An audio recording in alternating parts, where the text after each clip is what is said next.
well-regulated militia being necessary to the security of a free state, the right of the people to keep and bear arms shall not be infringed. Welcome to another edition of Bearing Arms, Cam and Company. My name is Cam Edwards. Glad you're with me on the program today.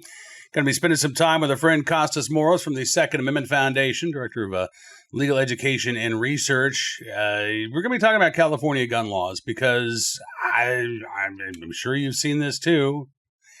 Any number of op-eds, talking heads, sound bites, bemoaning the fact that the suspect in Saturday's shooting at the White House Correspondents Dinner so easily acquired a firearm. As far as I can tell, none of these individuals who take issue with how supposedly easy it was for this guy to get a gun have offered any specific recommendations about what they want to see, what type of laws would have stopped an individual who did not have a criminal record, who passed a background check, who apparently waited the 10 days required under California law to take possession of a pump-action shotgun and a 1911 pistol.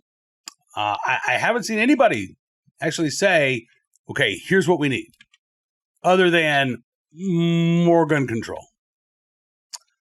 Okay, what exactly are you talking about here? Kostas Moros has noticed this as well. So again, we're going to talk about California gun laws.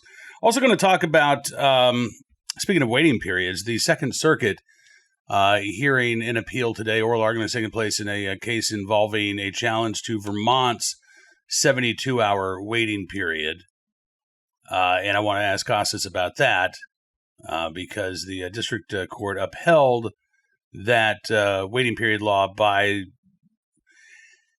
basically using the same argument we saw from the First Circuit Court of Appeals recently regarding Maine's 72-hour waiting period, that the right to keep and bear arms does not encompass the right to acquire an arm. Yeah.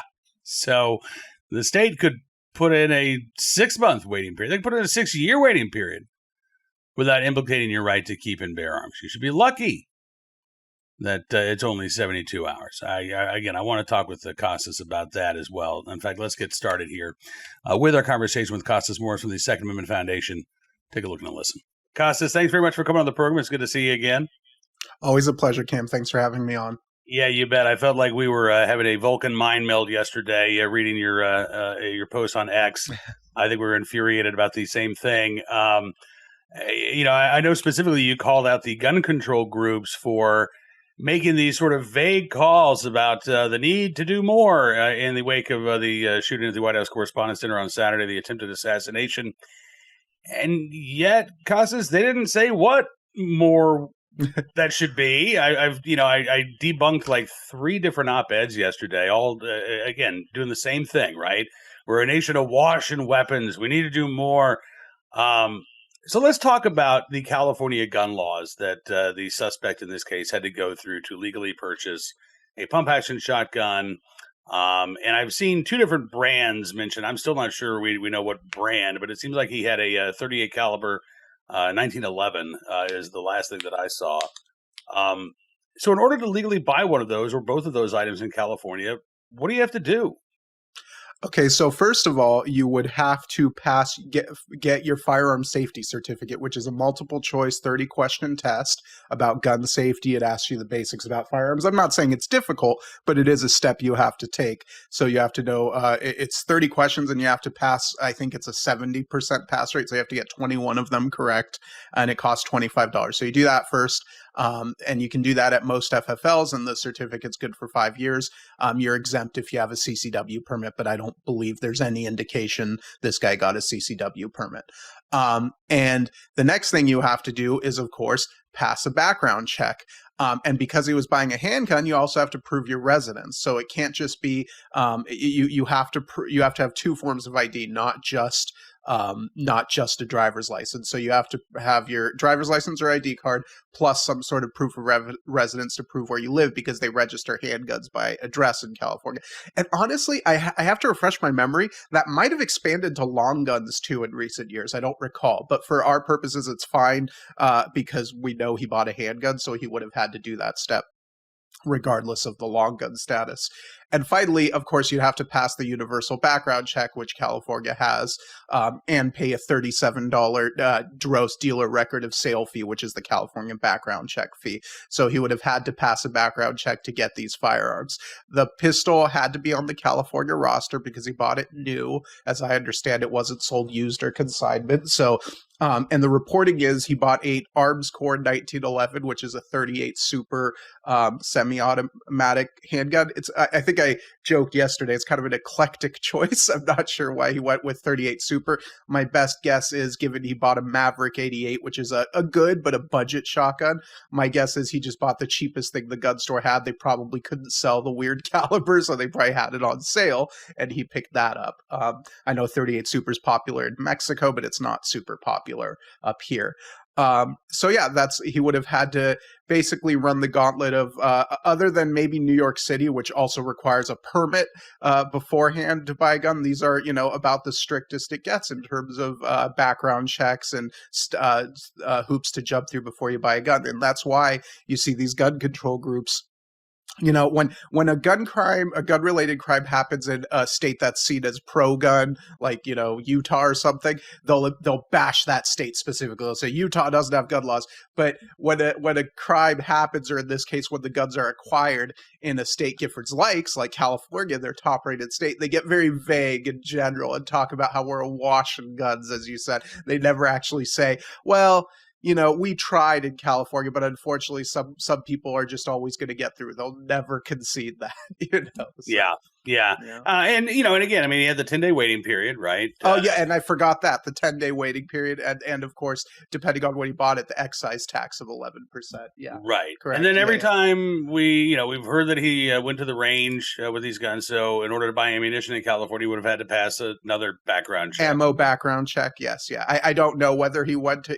Was it reported he went to the range? If so, then yes, he would have been buying ammo frequently as well. Yeah. Okay. So yeah, and so he buys these guns, and perhaps, as you say, Giffords gives California its highest grade. So I think it's fair to call it the most gun-controlled state in the union. He then takes those guns to arguably maybe the second most restrictive place in the country, Washington, D.C., where he violated several laws, including having an unregistered firearm, unregistered ammunition. So what laws could stop somebody who doesn't have a criminal record, right? Not a prohibited person, apparently no, mental health history in their background. I'm short of a complete ban on the sale of firearms. What law could have stopped this guy from buying a gun? And that's exactly it. So when they make these very vague statements about we need more gun control, even when all the gun control, if you go through the Giffords or Everytown list of proposed policies, California has them all. And DC has them all, where this crime was committed, for that matter. So when they keep, even after all that, when they still say, well, we need more gun laws, what they're too cowardly to say, because they know it would cause too much political blowback, is that they want a full gun ban. There's nowhere else to go, right? Other than, because think about it. This guy was a teacher, Caltech grad, other than probably saying some crazy stuff online, which frankly a lot of people do these days. There's no background check he wouldn't have passed. He would probably passed even a psych exam, not to give them ideas, but he probably would have passed even that, because he just was, until he decided to try and kill the president, he was a model citizen, again, other than his crazy online ranting. So what law stops a model citizen from buying guns? Sometimes we need to accept it's kind of the same thing with the Vegas shooter. If somebody who has no history of violence and is basically an upstanding member of society suddenly decides to break bad and be a criminal, or in this case an assassin, there's not a lot we can do about that. And I know that's an uncomfortable reality. But the comforting side is that it's so rare, yes, there's going to be the occasional person like that happens. But in a country of almost 350 million people, the fact that it's only happened a couple of times should be comforting, because yes, there is just some things we can't stop unless we are willing to sacrifice our liberties and ban all guns. But as Japan proved, even that doesn't stop it. I think assassins, I said this online too. if there's one type of criminal that gun control laws are least likely to stop, it is an assassin, because these are typically, not always, but often more determined people, sometimes more intelligent. And the guy in Japan built his own gun to kill former Prime Minister Shinzo Abe. So it's just not the type of crime that gun control, which is already, in my opinion, unlikely to stop crimes. It's the type of crime that gun control has the least effect on, in my view. I mean, this guy traveled across the country by train and didn't stop to reconsider. That is, whatever crazy that might be, it is commitment. He was determined to try to do this, so. Yeah, no, I mean, and to that point, we just saw a mass shooting in Mexico, very restrictive gun laws that failed to prevent this 27-year-old from, taking a gun to the Pyramid of the Moon and opening fire on tourists. I think you're right about the committed nature of these individuals. And, again, I don't know what gun control law could have prevented that. Even, frankly, even if you had a complete ban on the sale of firearms, we are a nation, as the gun controllers like to remind us, awash in weapons, right? 400 million firearms, more guns than people, as I saw one op-ed right yesterday. And, which brings me to this point, because this is something else that I think everybody on the left is ignoring here. While they want to make this about guns, they're ignoring the fact that homicides in this country right now, at least at their lowest level since 1960, if not before, violent crime overall is near record lows. We are seeing those numbers move in the right direction, and I've seen no acknowledgement of that in any of these, columns or editorials about, the unchecked violence in the United States. No mention of the fact that the numbers are actually going the right way, and that we are safer today than at any point in my lifetime. It's totally true. It's actually stunning. What I expected, that after the COVID and the lockdown era crime surge, that we would drift back down to normal, back to where we were in 2019. But not only did we drift back down to 2019, we blew right past it and kept going, and we're still dropping. Look at cities like Philadelphia at this time in 2022 had something like 150 murders, and it's at 30 or 40 right now. It's crazy. I don't know exactly what's causing it, and I'm hopeful it continues. But yes, to your point, we sometimes get caught up in these horrific high profile examples, a mass shooting, although mass shootings are actually down too, but or something horrific like the Charlie Kirk assassination. But overall, violence in this country is way down. It's probably the low, as of, I think 2025 will be the lowest ever recorded, and if it's not, then 2026 will be, because by all accounts these first few months the decline is continuing.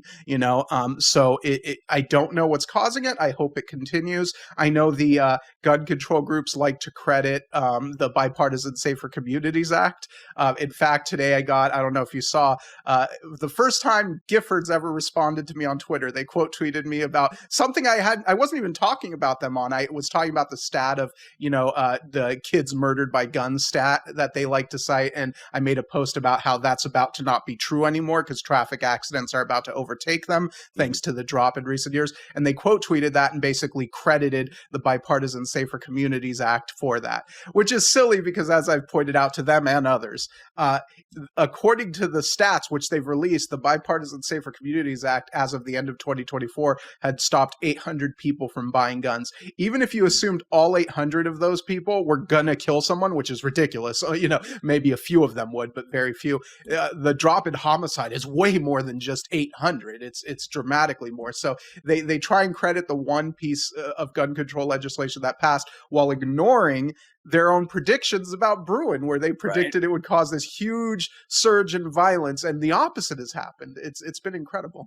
Yeah, it really has been. I mean, and we're seeing that drop, in constitutional carry states as well as in the gun-controlled states, which leads me to believe that, there are probably a number of factors at work. The other factor that the gun control groups like to talk about is the community violence intervention programs.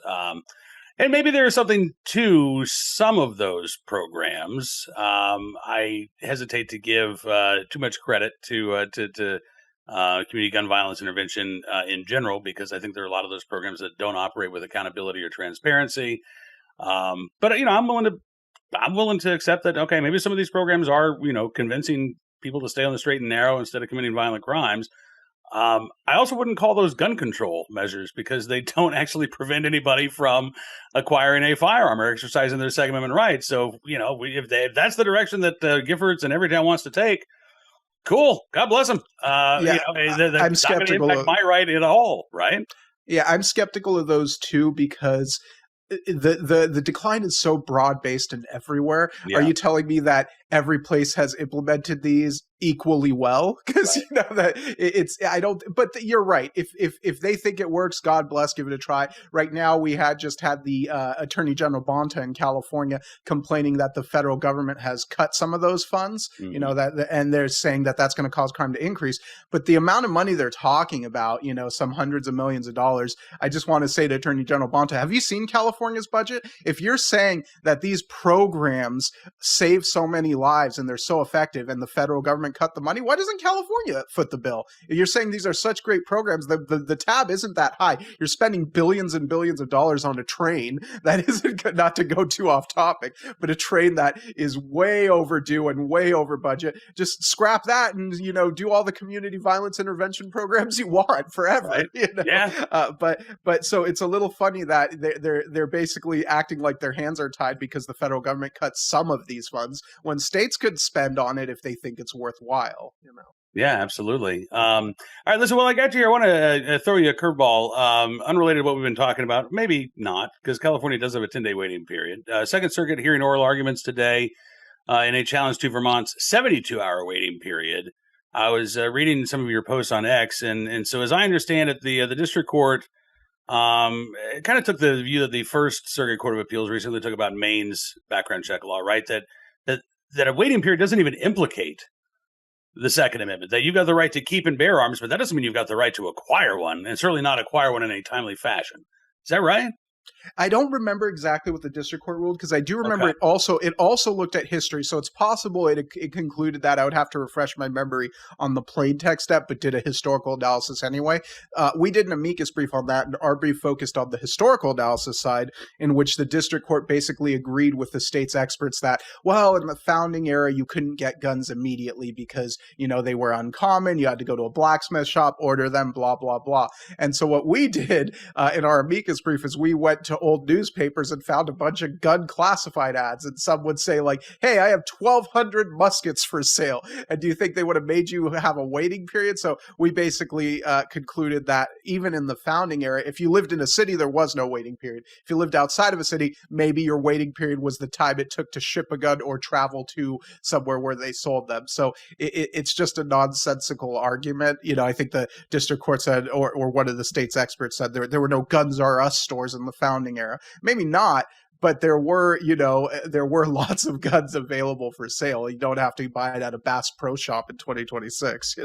Yeah, so. And more importantly, there were no laws in place that established this sort of arbitrary cooling off period, right? So I mean, to me, even if like that. Right, if you lived in rural Virginia where I do, and I would have had to wait 2 or 3 weeks to get a firearm, that's not akin to a law saying, Cam, you cannot take possession of that gun until the state says so, right? I mean, that's just a completely different animal than the built-in waiting period, in a era of horse and carriage, right? Yeah, and the only reason they're talking about that built-in waiting period is because they know there's no laws. I think some of the other laws they cited were laws disarming drunkards, because they said, well, a law disarming drunkard had a waiting period because you had to sober up before you could have guns again. It's just like, wow, we're really reaching here, So they know there's no laws like this. That's why they're stretching to these ridiculous comparisons. Or saying that there's no right to acquire at all, right? Yeah. This is a commercial transaction, and the Supreme Court said those are presumptively lawful. So no need to investigate, no need to do that historical analysis. It's just a condition of buying a gun. Even in a private sale that doesn't involve, an FFL. I mean, yeah, you're right. They're no matter what argument they're using, they're still I think, trying to twist reality beyond recognition. Yeah, they made a terrible argument. Their experts are all liars, and they're probably going to win because that's the Second Circuit. So nothing we do matters, and the rules don't matter, But we'll see. After this is done, I'm going to listen to those oral arguments. I think they're going now, or might have just concluded now because they gave 10 minutes to each side. So we'll see. I'm not optimistic because of the circuit, but they'll also appeal to the Supreme Court, I'm sure, after this, or go back down for final judgment. I forget if it's a preliminary injunction case. I know they also challenged the magazine ban in this case in Vermont, but I think that challenge is precluded by circuit precedent, so they'll just have to appeal their way up. It was already decided in another Second Circuit case. So, okay. And we do have a circuit court split on the issue of waiting period, right? 10th Circuit has said Ortega, yes, in Ortega versus Grisham. Yeah. So maybe that'll spur interest at the Supreme Court. We'll see. I mean, you would think they usually care about circuit splits, but at this point, I'm going to tell the Supreme Court, put it on the list behind assault weapons bans, please. I'm right there with you. Kostas Moros from the Second Amendment Foundation. Thank you as always for your time. We'll let you get to listening to those oral arguments, and I look forward to doing this again very soon. Thanks, Cam. Always a pleasure. My thanks to Kostas for joining us on the show. Looking forward to doing this again with him very soon. And before we get to today's armed citizen story, our good deed of the day, and our recidivist report, I want to talk about this for a second. From city streets to mountain trails, your gear should go wherever life takes you. And that's why at Modern Rugged Leather, every bag is handcrafted from premium, responsibly sourced leather. It's designed to look sharp, last long, and tell a story all its own. This is my Modern Rugged Leather bag, and I absolutely love it. Every stitch, buckle, and strap reflecting timeless craftsmanship. And it's backed by a lifetime warranty, because quality shouldn't quit when the adventure begins. So whether it's the boardroom or the back roads, Modern Rugged Leather helps you carry confidence every step of the way. Modern Rugged Leather. Modern style, timeless durability. It's backed for life. Life takes you places. Make sure your gear keeps up. Shop the full collection and find yours today. Maybe even one that looks a lot like mine at modernrugged.com. Again, that is modernrugged.com. All right, on to today's recidivist report. We will start there. With a headline from, I believe this is from Pennsylvania, the Trib Live website. Man on probation for 2024 gun store burglary arrested for fleeing traffic stop. Now, what's interesting about this, first of all, the fact that, this gun store burglary was just 2 years ago and he's already out on probation. But 20-year-old Stein Sardui was actually tried and charged in federal court. And generally speaking, like time off, early release, not really a thing in the federal court system. I think maybe 10% of your sentence is all that can be knocked off. Sardi took a deal in December of 2024 for his part in the burglary of RC Firearms in New Kensington, Pennsylvania. He was sentenced in March of last year to 2.5 years in federal prison. But according to the DA, he was free on probation. Court records say he's got 3 years of probation remaining. So even though it's only been 13 months since he got that 2.5-year federal prison sentence, Sardi is, was out on the streets, which is confusing and perplexing to me. Sardi and another man, Michael Geen, used a stolen pickup as a battering ram, right? They ran into the front of that gun store, shattered the glass, shattered the door, ran inside, grabbed as many guns as they could, then took off. Geen was sentenced to 20 months in federal prison. In this most recent incident, Sardi was accused of driving a stolen car on April 19th when police in Arnold tried to pull him over in front of a Denny's restaurant for a non-working taillight as well as for speeding. Sardi, they did not stop. He continued out of the parking lot, and then he jumped out of the moving vehicle and ran towards a house. Passenger then climbed to the driver's seat, put the car in park. Police were able to identify the vehicle as stolen by speaking with the owner listed in the registration. 2 passengers in the vehicle helped police identify Sardi using his Facebook profile. They told police that Sardi was wearing a mask and rubber gloves. As they're searching the area, Sardi then apparently ran from a yard, got into an Uber, and tried to get away that way. But police spotted him. They surrounded the car. They were able to make the arrest. He is now charged with felony counts of fleeing or attempting to elude police, receiving stolen property, misdemeanor counts of fleeing, evading arrest or detention on foot, reckless endangerment, as well as multiple traffic offenses, denied bail, currently in the Westmoreland County Jail. I just can't figure out why he was out. And by the way, 2.5 years for ramming into a gun store, stealing as many guns as possible. I don't even know that all of those guns were recovered. That seems like a pretty light sentence to begin with, quite honestly. Even worse that 13 months after receiving that 2.5-year sentence, Sardi's already back on the streets. Today's armed citizen story from Washington State, not the District of Columbia, where a man shot an intruder during an attempted home invasion in the city of Kent, Washington. KIRO in Seattle reported that this happened Monday morning at a home in the corner of Cambridge and Hampton in the town. 5 family members inside the home at the time. The 2 homeowners, their daughter, the daughter's husband, and I guess the owner's grandchild. It was the daughter who woke up to a noise, called 911, woke up her husband, according to Kent Police Assistant Chief Jared Kasner. And the husband, son-in-law of the homeowners, is the one that went downstairs. He got his gun from the safe next to his bed, went downstairs. Jared Kasner says that's when his wife heard shots. The suspect was shot, and that's when police responded. When officers got to the scene, they found a man on the floor with multiple gunshot wounds, a firearm nearby. No family members were hurt. Police say the intruder was armed and say it was likely that he had an accomplice there as well. Kasner said, "We believe that the suspect wasn't alone. The caller believes that there are other people in the house. So far, they've not been able to track down any potential accomplice." Investigators spent about 11 hours there in the scene yesterday gathering evidence. At last report, the suspect suffering life-threatening injuries, but has not passed away. Chief doesn't know why this particular home was targeted, but hopefully we'll get some answers here in the future. And the bottom line is that this armed intruder and any potential accomplices that were there did not get what they came for. In fact, got quite the opposite of what they came for, thanks to the actions of the homeowner's son-in-law, armed with a firearm of his own and willing and able to use that firearm to protect his family and loved ones.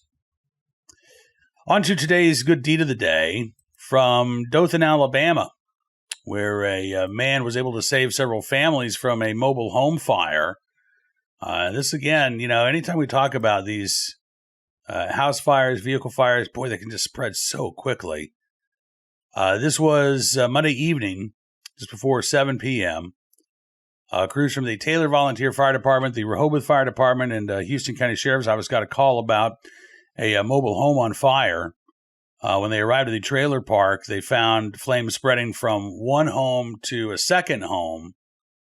Crews were able to get the flames under control, but as it turns out, before they got there, another man who lives in the community had spotted the fire and did what he could to get the residents of those homes out to safety. Keandre Lassiter said he had just gotten home from work. He owns a Lassiter Family Trucking and Roadside Assistance. Just gotten home. He said he looked outside. He saw his neighbor's home, flames, coming out. And so he said he ran over to grab the children in that home, made sure that they got out safely. He said it was crazy. He said it was my first time ever having to experience this. He said, but as long as the babies and everything are okay, everybody made it out safe, and that's all that matters. Apparently, the fire started on the porch of one mobile home before it spread to another. Lassiter says a mom was asleep inside with her 4 children. Lassiter actually had to pry the door open and get them all out to safety. He hurt his hand in the process. He said that there were gas tanks near the porch, as well as some electric toys, which also could have posed a danger.